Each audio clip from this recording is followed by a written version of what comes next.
Rafael Toribio Domínguez, presidente del Consejo Económico y Social. Monsieur Rafael Domínguez, président du Conseil économique et social là.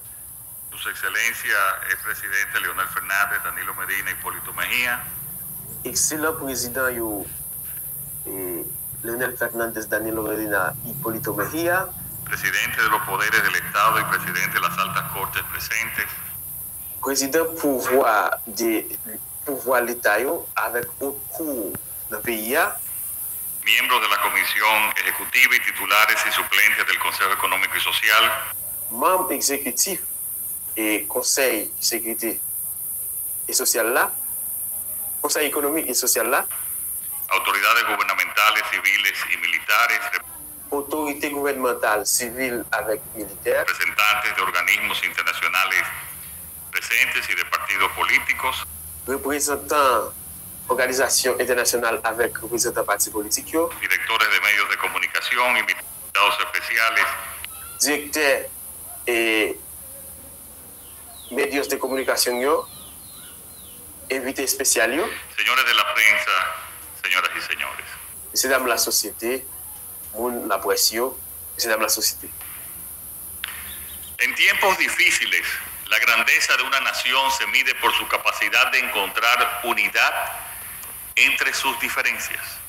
Dans le temps qui est difficile, la capacité de n'importe nation est mesurée pour façon est capable de joindre unité pour résoudre une série de bagages. Hoy es uno de esos momentos para la República Dominicana. Je dis, c'est un moment pour la République dominicaine. Expresidentes de la República, distinguidos Leonel Fernández, Hipólito Mejía y Danilo Medina. Ex-président de la République dominicaine, distingué Leonel Fernández, Danilo Mejía, Danilo Medina, Hipólito Mejía. Los miembros del Consejo Económico y Social, amigos todos. Membres du Conseil économique et social, tous amis qui sont présents là. Nos reúne un deber que no admite dilación. Gagnons des voix qui réunissent nous là. Un llamado que trasciende tiempos. Un appel qui transcende temps. Que trasciende generaciones y colores políticos. Qui transcende couleurs politiques avec génération. Defender la seguridad, la soberanía y la dignidad de la República Dominicana. Qui se défend dignité avec souveraineté de la République dominicaine. Este deber nos convoca no como actores aislados. De voir ça, les pas réunir nous tant qu'acteurs et des acteurs, des simples acteurs. Sino como una nación unida que reconoce que en los momentos de mayor dificultad, sinon comme une nation qui est unie, qui reconnaît que dans le moment où nous avons plus de difficultés, es cuando se mide la grandeza de los pueblos. C'est là pour nous capables de mesurer grandeur peuple. Nos encontramos en un instante decisivo de nuestra historia. Nous trouvons dans un moment décisif dans l'histoire. Un punto de inflexión que nos desafía a estar a la altura de los ideales que han inspirado cada uno de los logros de nuestra nación. Au plan côté que nous devons chita pour nous mesurer tout ça nous t'est arrivé, accompli dans cette nation. Hoy, más que nunca, debemos hacer un alto en el camino para mirar con profundidad. Je dis, plus que jamais, nous devons camper dans notre chemin pour nous capables de garder de manière profonde, profundidad y serenidad el presente que enfrentamos. Avec sérénité, présence que nous fait face avec les là. Sobre todo, et surtout, el futuro que estamos llamados a construir. Futur ça que nous appelons pour nous capables de construire ensemble. La situación que atraviesa la República de Haití, situation que la République d'Haïti a traversée, caracterizada por el colapso de sus instituciones, qui est caractérisée par l'effondrement de l'institution, la fragmentación de su tejido social y una crisis humanitaria sin precedentes, fragmentation sociale, une crise humanitaire sans précédent, representa no solo un desafío para ellos, il représente non seulement un défi pour eux, sino también para nosotros. sinon aussi pour nous-mêmes en République dominicaine. Ninguna nación puede ignorar cuando su vecino existe en la inseguridad. Libérate de la comezón y de la caspa. Nuevo Head and Shoulders anti-comezón. Ignorer le voisin d'un problème. Y ningún pueblo puede permanecer impasible cuando los vientos de la inestabilidad amenazan su paz y su desarrollo. Dans l'insécurité, et n'importe quelle nation qui doit rester net sans faire rien, l'instabilité dans le pays voisin, li menacer stabilité dans le pays pâle. Pero nuestra respuesta no puede ser improvisada ni unilateral. Mais la réponse n'est pas improvisée, ni pas faite de manière unilatérale. Requiere reflexión profunda, Il demande réflexion profonde, análisis serio, analyse sérieuse, voluntad de diálogo y visión de Estado. volonté pour dialoguer. Por eso, hoy inauguramos esta histórica sesión del Consejo Económico y Social. Nous inaugurons série de dialogues devant CES, là, Conseil économique et social là, para que juntos demos forma a las soluciones que demanda este tiempo. pour que ensemble nous capables de forme avec solution que problème ça a besoin. Convocamos a este foro plural con el firme propósito de abrir un espacio donde con responsabilidad y patriotismo Nous réunissons groupe ça de manière plurielle pour nous capables de garder ensemble, podamos identificar las mejores rutas para afrontar esta crisis de manera firme, pour nous capables ensemble affronter crise ça de manière ferme justa y Justa. solidaria. et puis solidaire. En este recinto no venimos a imponer ideas, Dans le local ça nous pas venir pour nous imposer idée pas nous, sino a sembrar acuerdos. pour nous capables de signer accord. No venimos a proclamar certezas inamovibles, Nous pas venir proclamer certitude comme ce qui pas qu'à mourir, sino a construir desde el debate respetuoso sinon nous venons construire depuis à travers un débat respectueux, las bases de un consenso nacional. base d'un consensus national. La realidad migratoria es uno de los principales temas que merece nuestra atención. Réalité migratoire, c'est un des principaux thèmes qui mérite attention. Nous. No es un secreto que la presión migratoria procedente de Haití ha puesto a prueba las capacidades institucionales y sociales. C'est pas un secret à côté que pression migratoire qui sortit en Haïti a limité nous à l'épreuve, ni sous plan économique ni sous plan social.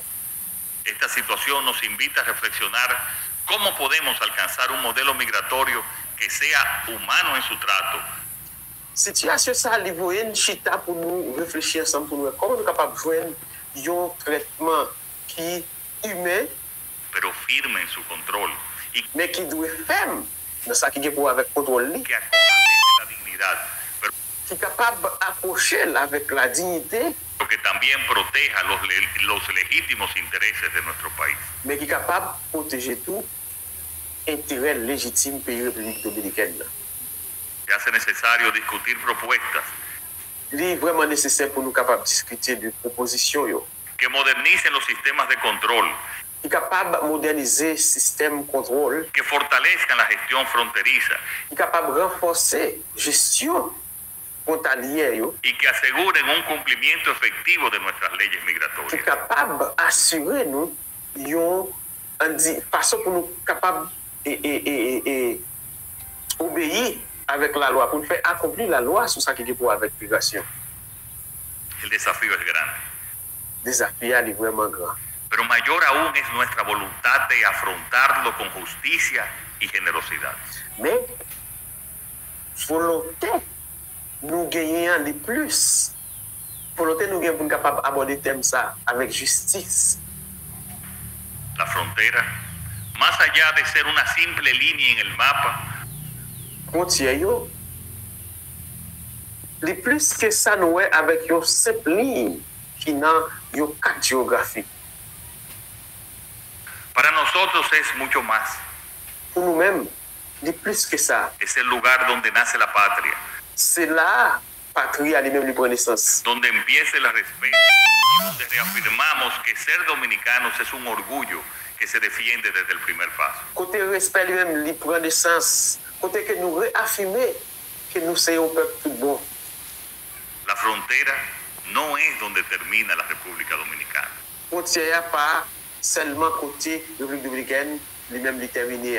La frontera es el principio. Frontière c'est commencement.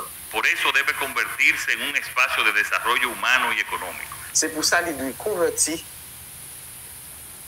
avec un développement humain et économique. Y este foro tiene ante sí la tarea de deliberar sobre cómo convertir nuestras comunidades fronterizas en motores de progreso sostenible.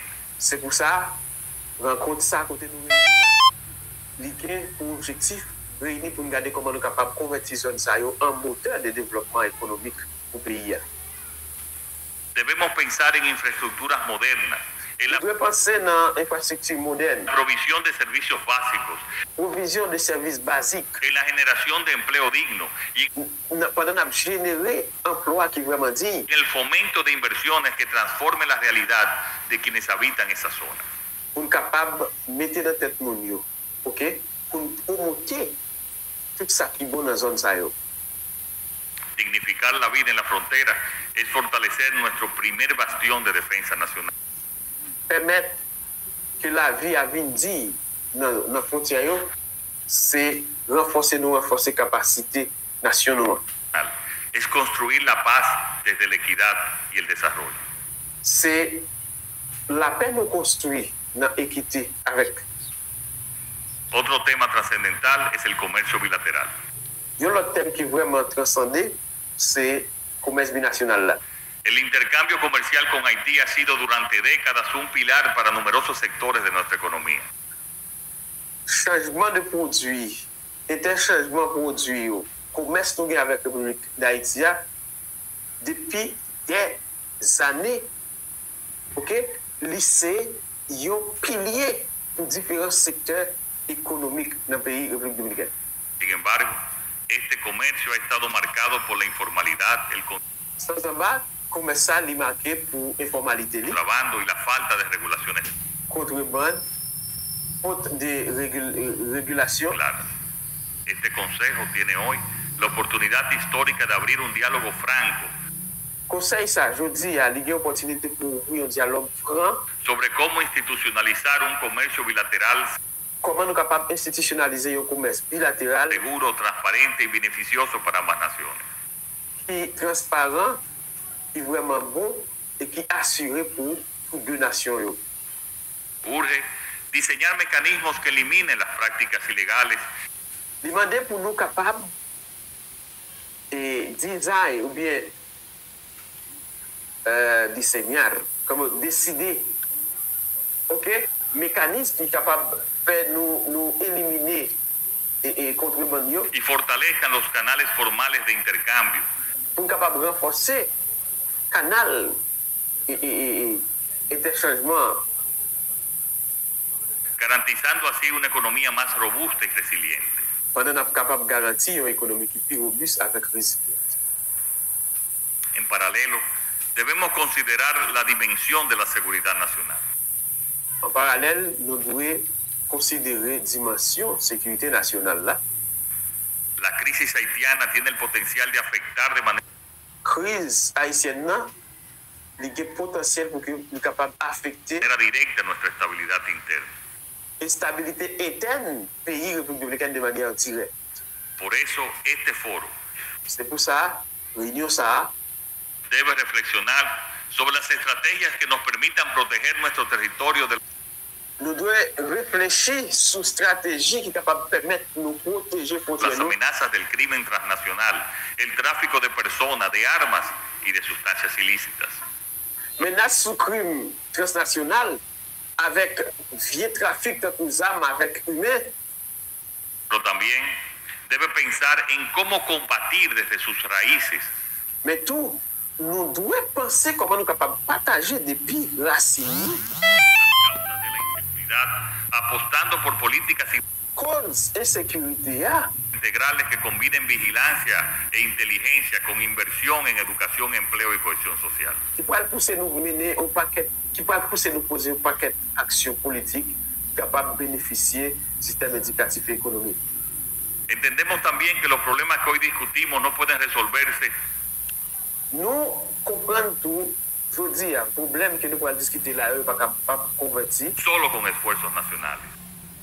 seul avec effort national, l'effort République dominicaine. Haití necesita del apoyo decidido de la comunidad internacional. Haïti a besoin d'appui décidé de la part de la communauté internationale là.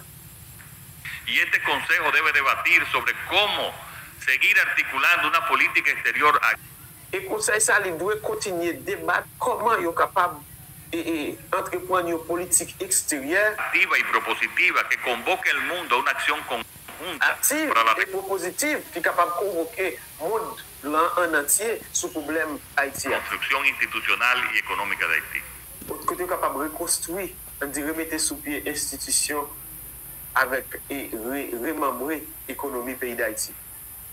Se trata de construir alianzas, Demander pour nous capables de construire alliance, de sensibilizar conciencias pour nous capables de sensibiliser conscience, y de movilizar voluntades que reconozcan que la pour nous capables de mobiliser volonté qui reconnaît estabilidad de Haití es en gran medida la garantía de nuestra propia estabilidad. la stabilité pays d'Haïti, c'est grand mesure capable de garantir stabilité pour bon côté nous. En esta misma línea, La no même podemos línea. soslayar la cuestión laboral. Nous pas capables d'oublier dossier et travail. Muchos sectores productivos de nuestro país emplean mano de obra haitiana. En peu secteur dans le pays, nous, yo employé ou bien yo embauché main-d'œuvre haïtienne. Situación que ha generado tanto beneficios como también desafíos. Situation ça, li développer ou bien générer ni bénéfices ni défis tout. Este foro tiene la responsabilidad de analizar cómo garantizar que las